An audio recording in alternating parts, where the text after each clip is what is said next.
لتجدن اشد الناس عداوة للذین آمنوا اليہود والذین اشرکوا آمنت باللہ صدق اللہ مولانا العظیم۔ معزز و مکرم سامعین، کروڑا بار شکر ہے اس پروردگار عالم کا کہ جس نے آج کی صبح ہمیں پھر سے زندگی عطا فرمائی اور ہمیں یہ سعادت اور توفیق دی کہ ہم اپنے پروردگار کے یہاں آ کر سجدہ ریز ہوئے۔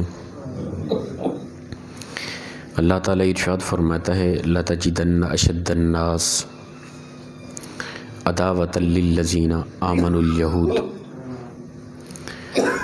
مفہوم اس طرح سمجھیں کہ فرمایا کہ البتہ ضرور سخت ترین لوگ، سخت ترین دشمن ایمان والوں کے جو ہیں وہ یہود و نصارہ و مشرک لوگ ہیں۔ یہ تمہارے سخت ترین دشمن، انہیں جہاں کہیں بھی پاؤ گے نا انہیں اپنا دشمن پاؤ گے۔ مسلمان کا کوئی غیر مسلم دوست ہو یہ ناممکن ہے، اور کوئی کہے کہ فلاں ممالک غیر مسلم ہمارے دوست ہیں، یہ 101% جھوٹ ہے۔ یا ہم غلط فہمی میں کوئی مبتلا ہو گئے، یا غیر مسلم سے کوئی مسلم اچھائی کی توقع رکھے، وہ نادان ہے، وہ بے وقوف اور پاگل ہے۔ یہ قرآن پاک کا فیصلہ یاد رکھیں، کبھی بھی غیر مسلم مشرک تمہارا دوست قطعاً نہیں ہو سکتا۔ یہ قرآن پاک کا فیصلہ ہے ہمیشہ۔ اور مسلمان تب کامیاب رہے گا جب مسلمان دلیر رہے گا، ایمان کی قوت سے غیر مسلم کو للکارے گا۔ کبھی بھی اسلام کی طرف سے پہل نہیں ہوئی، مسلمان کی طرف سے پہل نہیں ہوئی۔ جب بھی ظلم و ستم ہوا نا غیر مسلم کفر کی طرف سے ہوا۔ پھر ہمارے ہاں اس قدر بزدلی چھا گئی، ہم کہتے ہیں نہیں ایسا بولو، مغرب والے سن لیں گے، کیا کر لیں گے وہ۔ یہ لفظ آپ کو منبر رسول سے سنائی دیں گے، مغرب والوں کو چیلنج کرتے ہوئے ایمان والے باشرہ لوگ علماء آپ کو نظر آئیں گے کہ وہ چیلنج دیں گے۔ ہمارے اوپر والی سطح پہ بیٹھا ہوا کوئی بھی نہیں ایسا بولیں جی، وہ سن لیں گے۔ کیا ان کو اپنا کشمیر کی چیختی بچوں کی آوازیں سنائی نہیں دے رہی؟ آپ کہنا اقوام عالم تک ہم آواز اٹھائیں گے اور یہ ہمارے مسائل حل ہوں گے۔ غلطی پہ ہم پھر بہت بڑی۔ کیا برما کی 90,000 بچیاں جو حاملہ کر دی گئی ان غیر مسلموں کے ہاتھوں، مسلمان ہماری بچیاں، ان کی وہ آوازیں چیختی ہوئی وہ اقوام عالم تک نہیں پہنچی تھی؟ وہ 2012 کے اندر کیا ہماری برما کے اندر مسجد میں عین جماعت کے وقت نمازیوں سمیت سب کو مسجد کو جلا کے راکھ کر دیا گیا تھا؟ یہ چیخیں ان تک نہیں پہنچی تھی اقوام عالم تک؟ اگر آپ اسی توقع پہ بیٹھے ہوئے ہیں کہ یہ ہمارے کشمیر کے سارے مسائل حل ہو جائیں گے اپنا آواز اٹھانے سے، غلط سوچ ہے آپ کی بھی۔ خود کو اٹھنا ہے۔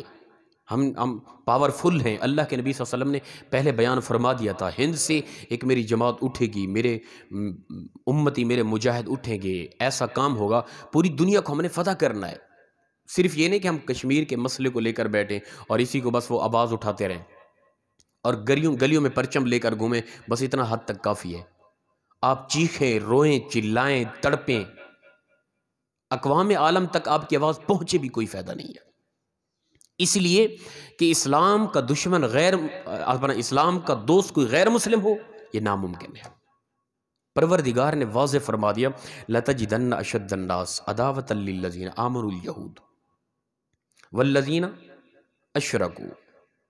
یہ مشرکین لوگ یہود و نصارہ تمہارے قطعاً دوست نہیں ہو سکتے، سخت ترین دشمن ہے تمہارے۔ معذرت کے ساتھ میں اور بھی ایک بات کر جاؤں، آپ لوگ شاید عجیب تبصرہ کریں بھی، حضرت اس طرح تو نہیں ہے۔ آپ کے ارد گرد جو بھی ممالک آپ کے یار ہیں نا، یار نہیں ہے یہ، اسلام دشمن ہے۔ وہی ممالک جو ارد گرد آپ کے ہاں ہر وقت معاونت ہے، اسلام کے حوالے سے جو مسلمان ان کے ہاں رہ رہے ہیں ان کے ساتھ کیا ہو رہا ہے۔ ہم کبھی بھی یہ نہیں سوچیں گے کہ بس ہم فلاں ہمارا خطہ اس کی کوشش کرنی ہے، فلاں کو بہترنا، پوری کائنات ہماری ہے۔ ہم اللہ کے بندے، اللہ ہمارا ہے، پوری کائنات اللہ کی ہے، پوری کائنات تک ہم نے پہنچنا ہے۔ یاد رکھیں، یہ ہم سوچ رکھیں، اور کسی پر توقع رکھیں کہ فلاں ہمارا مسئلہ حل کرے گا، یہ غلط ہے، کبھی بھی ہونے والا نہیں ہے ایسا۔ اور زمانے دراز سے دیکھتے آ رہے ہیں، انہی کی طرف ہماری نظریں کہ وہ کوئی فیصلہ کریں گے، کوئی بہتری لائیں گے، کچھ بھی نہیں ہے۔ اور جو ہو رہا ہے ظلم و ستم مسلمانوں پہ ہو رہا ہے۔ کتنی ممالک ہے جس کے اندر اس وقت مسلمان پریشان حال ہیں اور مظلوم بنے ہوئے۔ اس کی وجہ کیا ہے؟ ہماری نظر انہی کی طرف سے، بس وہ کبھی تو کوئی مسئلہ حل کریں گے، لیکن یہ غلط سوچ ہے ہماری۔ اللہ کے نبی صلی اللہ علیہ وسلم نے فرمایا ان قریب وقت آئے گا، ہند سے میری ایک ایسی جماعت اٹھے گی اور وہ ایسا جہاد کرے گی، ایسا دین کا کام کرے گی کہ کائنات کے کونے کونے تک اسلام کا پرچم لہرائیں گے وہ لوگ۔ اور وہ ہند کا خاص خطہ یہی ہمارا پاکستان ہے جو پاورفل ہے، بولا کریں کچھ بھی نہیں ہوتا، کوئی کچھ کرنے والا نہیں ہے۔ اب اگر آپ ان کی اتنی پاور کو دیکھتے ہیں نا، تو چند ایک مجاہدین افغان کی طرف دیکھیں یا کوئی بھی، چند ایک لوگوں نے انہیں اپنی انگلیوں پہ نچا دیا ہے۔ یہ پاور ہے ان کے پاس، بزدل قسم کے لوگ ہیں ایسے، چاہے وہ مغرب ہے کوئی بھی۔ ظاہری پاور کی طرف نہ دیکھیں، ہمارے پاس پاور ہے ایمان کی۔ ہم اگر جیت گئے تو غازی ہیں، بڑا عروج ملا، بڑی عزت ملی۔ اگر ہماری گردن کٹ گئی تو ہم شہید ہیں، ہمیشہ والی ہمیں زندگی مل گئی۔ ہمیں کس چیز کا ڈر ہے؟ ہمیں کس چیز کا خوف ہے؟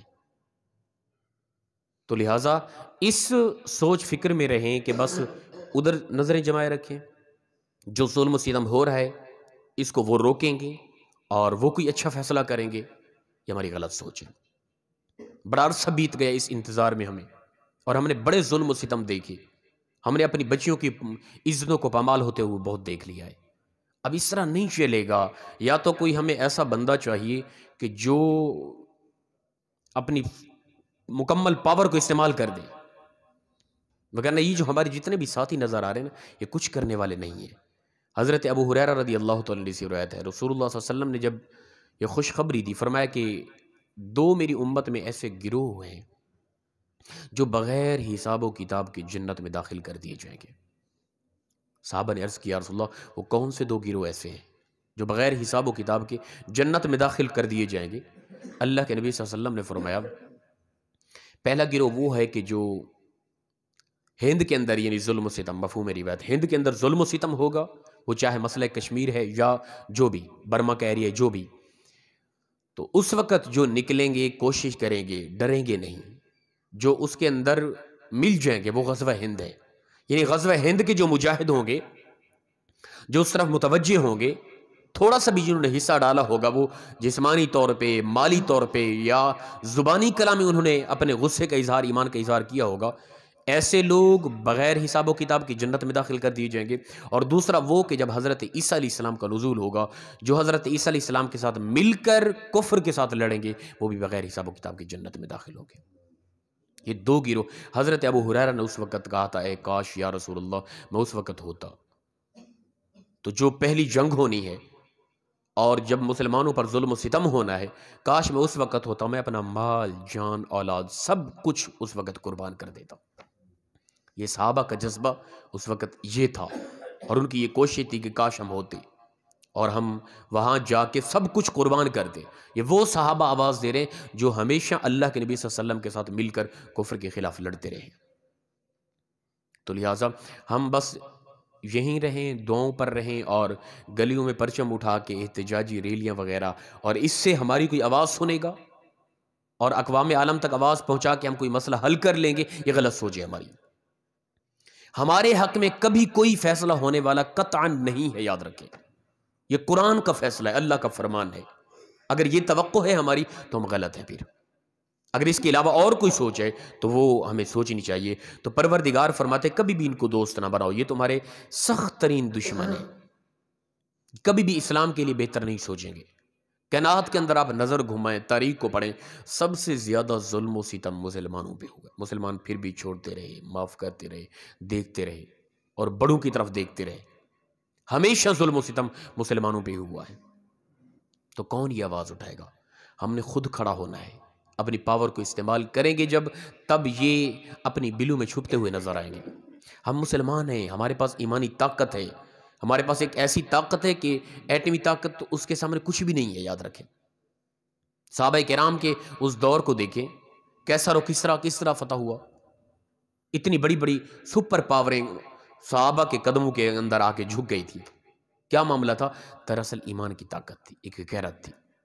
ایک وقت تھا کہ ہم 313 ہو کے اتنے بڑے لشکر جرار کے ساتھ ٹکرا گئے. ایک وقت تھا کہ ہم 7,000 ہو کے اندلس کے کنارے پر 40,000 کے لشکر سے ٹکرا گئے تھے, فتح ملی تھی ہمیں. ایک وقت تھا کہ ہم 18,000 ہو کے 40,000 سے بڑے لشکر سے یمامہ کے میدان کے اندر ہم اتر پڑے تھے.